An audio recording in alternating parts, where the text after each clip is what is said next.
Et on continue ce Retail Day, cette journée qui vous est consacrée, qui est consacrée aux actionnaires individuels, une journée qu'on a conçue avec Bourse Direct et Roland Corporate pour mettre en avant des sociétés, surtout vous permettre, vous, comme les investisseurs institutionnels, d'avoir accès, de poser vos questions, d'écouter les dirigeants d'entreprise. Et là, j'ai le plaisir maintenant de recevoir Alexandre Fréchard. Bonjour. Bonjour. Ça fait plaisir de te voir. On se tutoie, hein, ça va. On se tutoie en dehors, donc on va se tutoyer devant l'écran. Tu es directeur général de Genoway, une société qui est, oui, une société qui est bien connue en bourse, mais on va essayer de la faire mieux connaître. Alors, je vais commencer par la question traditionnelle. Qu'est-ce que tu fais là? Non, mais qu'est-ce que fait Genoway? Alors Genoway, ce qu'on fait, la valeur qu'on apporte à l'industrie pharmaceutique, c'est de l'aider à fiabiliser les données avec lesquelles elle fait ses essais cliniques et qui échouent dans 95% du temps.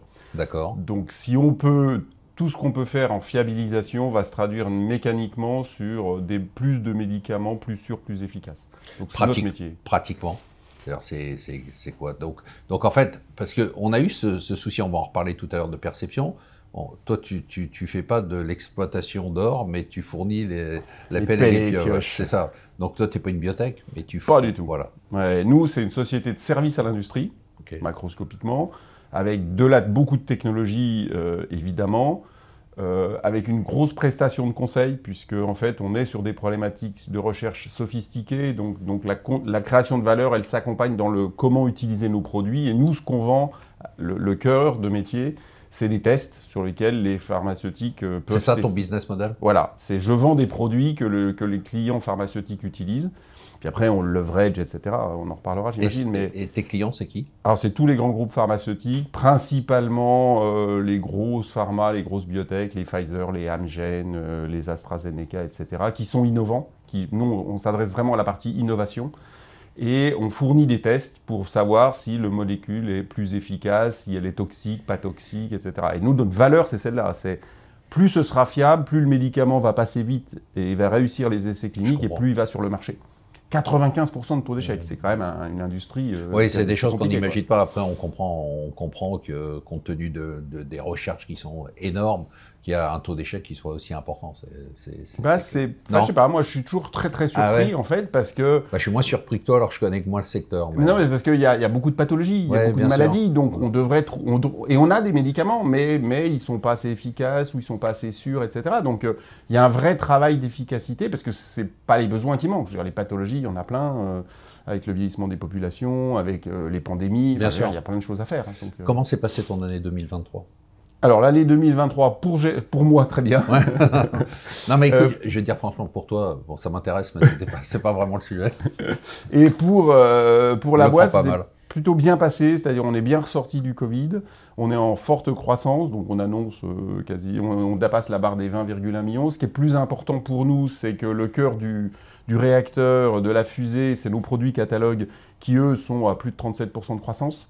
Sur donc 2023. Les clignotants sont ouverts là, 2023. Oui, la rentabilité est maintenant stabilisée à un bon niveau. On a beaucoup d'opportunités de recherche, beaucoup de produits, un pipe, et on vient d'annoncer un plan stratégique où on va en parler. On va s'amuser beaucoup, oui. On va s'amuser beaucoup. On va en parler. Justement, je voudrais revenir sur... je pose la question à tous les dirigeants qui viennent aujourd'hui.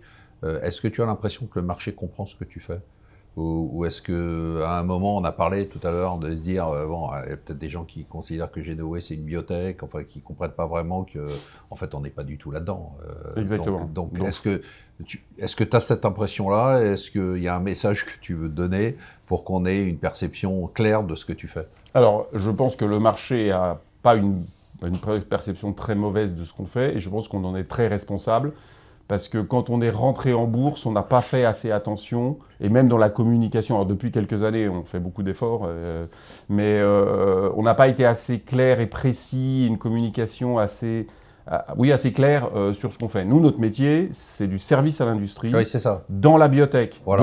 Donc le mot important, c'est service à l'industrie, et puis si vous voulez savoir un peu plus du contenu, on dit biotech, on dit technologie, on dit international, on dit voilà. Ça, il faut le marteler, parce que je pense que c'est ça le... Parce que la différence, c'est que nous, on a des clients, on a de la croissance, on a de la rentabilité, on construit des barrières à l'entrée, on fait des partenariats de distribution, des partenariats de recherche. Alors qu'une biotech, c'est un pari scientifique. Ouais, Et en même, mais par contre, positivement, évidemment. si vous investissez dans une biotech, potentiellement, vous êtes peut-être investi dans Amgen. Donc ça vaudra peut-être un jour, très vite, des milliards. Mais c'est un autre modèle. Mais c'est un modèle complètement différent. Et on le voit bien des fois sur des réactions d'investisseurs qui disent « Oui, mais enfin, il n'y a pas de news disruptive ». Mais nous, on ne vend pas de la news, on vend de la croissance. On vend de la rentabilité de croissance. Donc on va faire cette vidéo aussi, et cette interview pour que ce soit mieux compris. 2024, bon, tu vas parler du plan stratégique. 2024, comment se présente l'année? Eh ben, on est vraiment maintenant sur une bonne dynamique, donc dans la continuité, avec plutôt des bonnes nouvelles et des événements positifs. Parce qu'on est sur un marché, nous on a de la chance d'être un peu sur un marché protégé quand même, parce que la recherche pharmaceutique, c'est quand même un marché où il y a énormément d'investissements, il y a tellement de besoins que c'est un petit peu protégé des aléas de la conjoncture.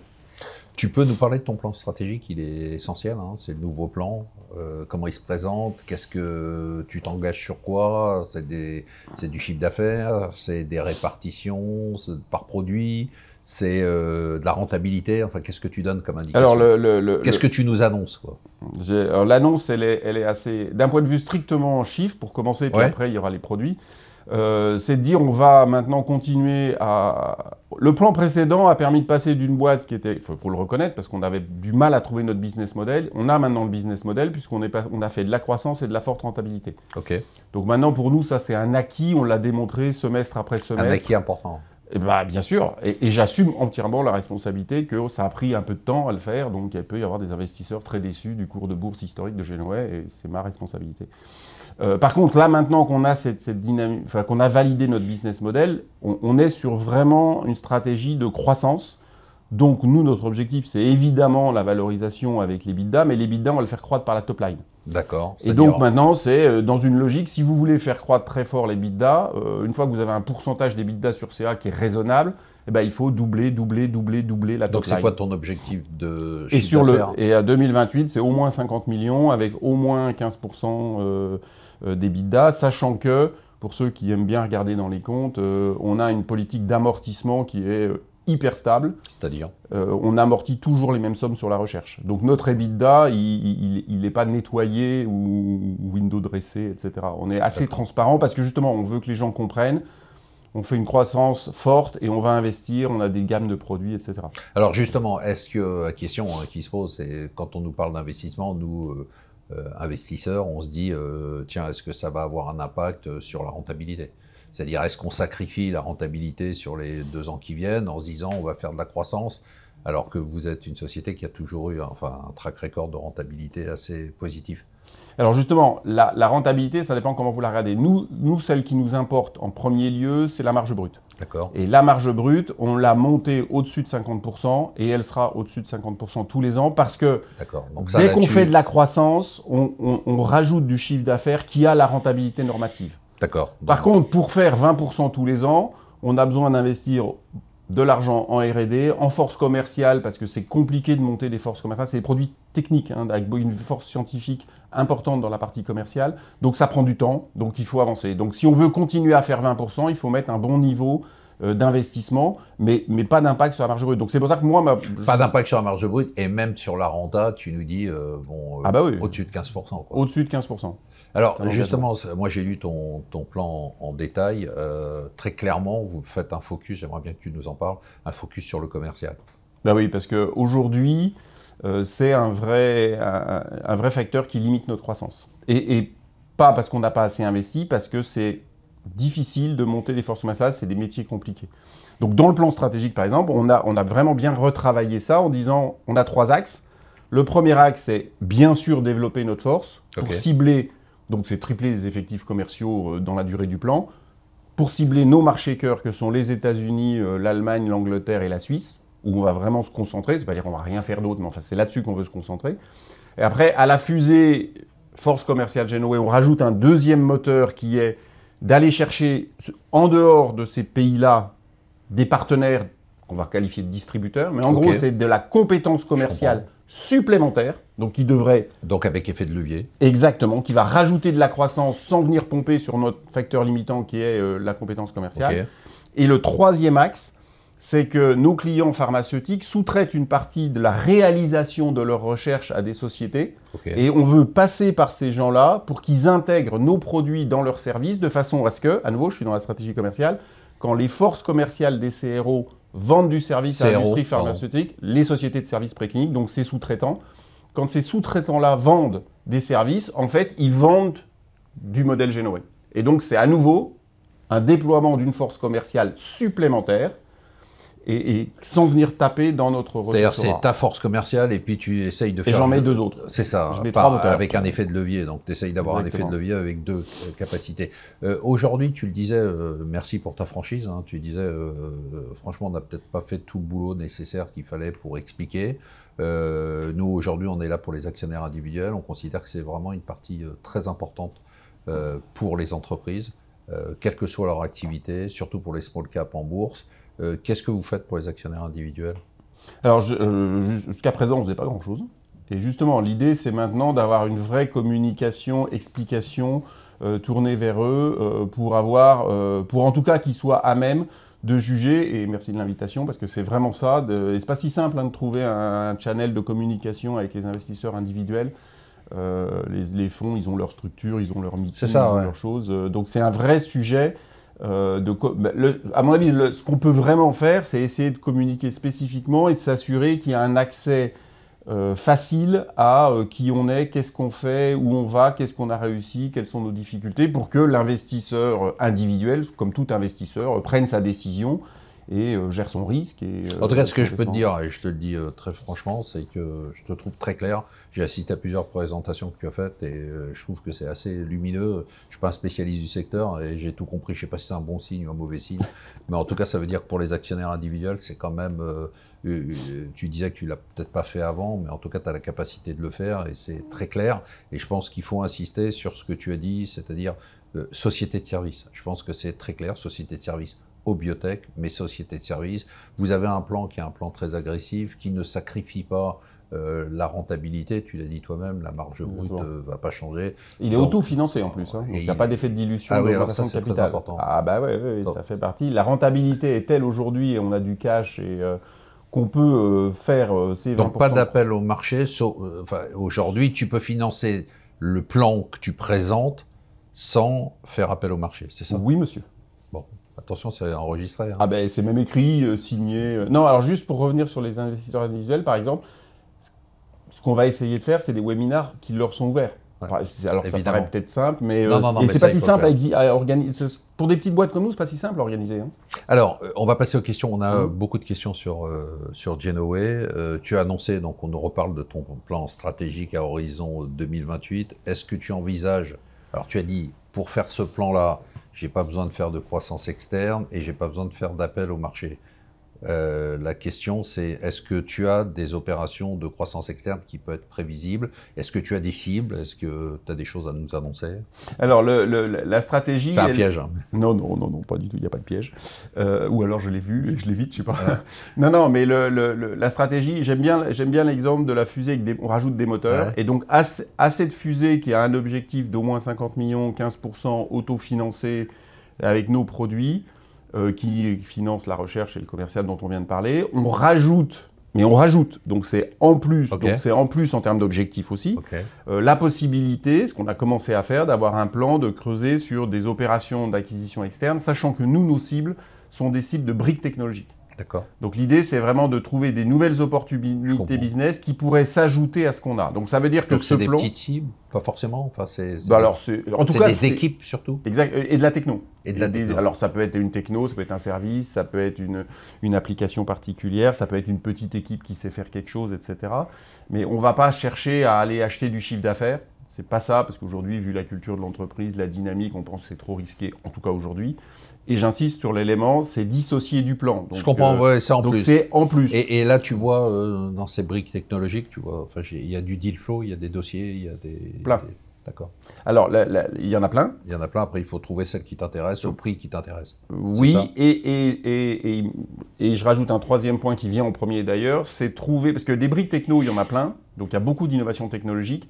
Par contre, ce qui est difficile, mais du coup ce qui paie des opportunités de business sympa, c'est de trouver des briques technologiques qui vont pouvoir apporter une augmentation de la prédiction aux services précliniques qu'on va vendre à la pharma. Donc c'est l'application business de briques qui n'est pas du tout évidente, parce que si c'était évidente, les gens auraient déjà développé leur boîte, etc. Donc c'est ça qu'on veut faire, et là on a commencé à filtrer, à chercher, à tester, et puis après nous derrière on a toutes nos compétences, toutes nos connexions avec le marché, on collabore beaucoup avec nos clients, et typiquement ça c'est des choses, ce qu'on a fait avec l'acquisition d'Axenis, une spin-off de l'Institut Pasteur il y a quelques années, ça marchait super, ça marchait extrêmement bien. Donc c'est ça qu'on veut reproduire en fait. Moi j'ai assisté à une réunion où tu as présenté la société et il y a quelque chose qui m'a frappé, tu disais on est chez tous les gros clients, chez beaucoup de gros clients, mais en fait on a la capacité, on est rentré par la porte, mais on a la capacité de vendre plus de produits à plein de divisions différentes. C'était ça que tu me disais. Oui. Alors et c'est pour ça que tu as besoin de plus de commerciaux. C'est ça. Bien sûr. Donc nous, on est concrètement, on collabore régulièrement avec les Pfizer, les AstraZeneca, etc. Donc vous avez déjà la pénétration, mais vous pouvez l'amplifier. Exactement. Mais en fait, on travaille avec quelques personnes dans ces groupes-là, sachant que c'est des groupes dans lesquels les effectifs bougent beaucoup, les gens changent, donc c'est pas très stable non plus. Mais la priorité, c'est aujourd'hui de la pénétration. Alors, tu parles recherche, tu parles développement, tu parles technologie. On nous pose la question, est-ce que les produits catalogues sont protégés en brevet? Alors, ils sont très peu protégés en brevet pour deux raisons. C'est que c'est des produits qui sont utilisés derrière dans des process de R&D interne. Okay. Donc, c'est pas très facile d'aller faire valoir ses droits parce qu'on ne sait pas exactement ce que les gens font, premièrement. Et deuxièmement, quand on le fait, on se rend compte qu'on a un tel cycle d'amélioration de nos produits qui, en gros, au bout de quelques années, il y a déjà des nouvelles versions, que la durée de vie des brevets est, c'est très cher et en fait assez vite c'est un peu obsolète, plus le fait qu'à l'utiliser c'est pas terrible, à l'exception par contre de technologies structurantes dans la création, d'où la licence CRISPR où on est exclusif chez Merck, etc. Donc on prend de la propriété intellectuelle sur des technologies un peu transverses. Sur nos produits pour l'instant on privilégie plutôt le secret. Maintenant, il y a quelques exemples, il pourrait y avoir des exceptions. Alors, l'IA, ça fait partie de... Ça y est, c'est tarte à la crème, tout le monde en parle, mais vous l'utilisez depuis un moment. La question, c'est est-ce qu'il y a une menace liée à l'utilisation de l'IA par les grands labos dans leur cycle de développement? Est-ce qu'il y a une menace pour vous? Donc, il y a une opportunité, en fait. Non, mais c'est plutôt ça, en fait, parce que alors, le point qu'il faut bien avoir en tête, c'est que l'IA, ça repose déjà sur des données. Okay. Donc les gens qui n'ont pas quand il n'y a pas de données, aujourd'hui, on ne sait pas utiliser de l'IA sans données. Et dans la partie préclinique, qui est notre métier de l'innovation, par définition, on pose des questions nouvelles sur des thématiques un peu nouvelles. Donc en fait, il y a très peu de données. Et l'IA dans nos métiers, c'est surtout de l'IA sur la partie clinique, par exemple. Parce que là, vous avez toutes les données cliniques qui sont disponibles. Donc tous les gros acteurs de l'IA, ils peuvent récupérer les données et vraiment faire tourner leur babasse dessus. Nous, sur la partie préclinique, il n'y a pas beaucoup de données disponibles, ou alors c'est des données disponibles de très vieux projets, du coup, on n'est plus dans ces phases d'innovation. Par contre, c'est clair qu'il y a quand même des thématiques sur lesquelles, peut-être qu'en générant certaines données, on pourrait le faire. Donc, nous, c'est ça notre approche. Tu dis pas risque, mais opportunité. Ah oui, clair. Alors, bon, là, une question assez amusante, je te la pose telle qu'elle. Vu votre rentabilité, n'êtes-vous pas une proie à une OPA, comme l'a été Oncodesign, et quel est votre prix de vente? Alors, on n'est pas à vendre. Et puis, tout a un prix, non? Peut-être. Mais très élevé, alors. Très élevé. Ouais, non, on n'est pas à vendre. Donc vous n'êtes pas une proie à une OPA? Qu'ils essayent. Qu'ils essayent. J'aime bien le challenge. Venez nous chercher. C'est ça. Tu peux le dire à l'écran. Allez, venez. Alexandre Fréchard, je rappelle, merci beaucoup d'être venu. C'est très sympa. Je rappelle que tu es le DG de Génoé. On te souhaite un bel exercice 2024 et qu'on se retrouve dans 6 mois ou dans un an pour faire le bilan de mois qui auront été positifs pour vous. Merci Marc. À bientôt. Et à bientôt, on se retrouve tout de suite.